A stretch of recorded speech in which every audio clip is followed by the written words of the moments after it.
ରେଙ୍ଗାଲିରେ cough syrup ଓ ନିଶା tablet ସହ ଦୁଇ ଯୁବକ ଗିରଫ। ସମ୍ବଲପୁର ଜିଲ୍ଲାର ରେଙ୍ଗାଲି ଥାନା ପୁଲିସ ନିଶାଦ୍ରବ୍ୟ ବିରୋଧୀ ଅଭିଯାନରେ ସଫଳତା ପାଇଛି। ନିଶାନଭଙ୍ଗା ରେଳ ଫାଟକ ନିକଟରୁ ବହୁ ପରିମାଣର କୋଡେନ୍ ମିଶ୍ରିତ କଫ୍ ସିରପ, ନିଶା ଟ୍ୟାବଲେଟ୍ ଓ ଦେଶୀ ମଦ ଜବତ କରିବା ସହିତ ଦୁଇ ଜଣ ଯୁବକଙ୍କୁ ଗିରଫ କରିଛି। ଗିରଫ ଅଭିଯୁକ୍ତମାନେ ହେଲେ ରେଙ୍ଗାଲି ଥାନା ଲାହମଣି ଗ୍ରାମର ପ୍ରଶାନ୍ତ ଓରାମଙ୍କ ପୁଅ ଚନ୍ଦନ ଓରାମ ବୟସ 24 ବର୍ଷ ଓ ପାନସପଡ଼ା ଗ୍ରାମର ସୁରେନ୍ଦ୍ର ଓରାମଙ୍କ ପୁଅ ଆଦର୍ଶ ଓରାମ ବୟସ 20 ବର୍ଷ।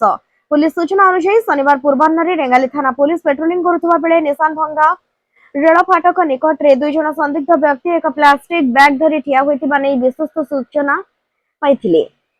ପୁଲିସ ସେଠାରେ ପହଞ୍ଚିବା ପରେ ଉଭୟ ଖସି ପଳାଇବାକୁ ଉଦ୍ୟମ କରିଥିଲେ, ତେବେ ପୁଲିସ ପିଛା କରି ସେମାନଙ୍କୁ କାବୁ କରିଥିଲା। ତଲାସୀ ସମୟରେ ସେମାନଙ୍କ ନିକଟରୁ 25 ବୋତଲ ସିଲ୍ ହୋଇଥିବା ବେନଜୋରେକ୍ସ କୋଡେନ୍ ମିଶ୍ରିତ କଫ୍ ସିରପ, 3ଟି ଖୋଲା କଫ୍ ସିରପ ବୋତଲ, 2 ଷ୍ଟ୍ରିପ୍ ନାଇଟ୍ରୋସମ୍ 10 ମିଲିଗ୍ରାମ ଟ୍ୟାବଲେଟ୍, ପ୍ରାୟ 770 ମିଲି ମିଶ୍ରିତ କଫ୍ ସିରପ ଥିବା ଏକ ପ୍ଲାଷ୍ଟିକ ବୋତଲ ଏବଂ 200 ମିଲିର 12ଟି ଦେଶୀ ପାଉଚ୍ ମଦ ଜବତ କରାଯାଇଥିଲା।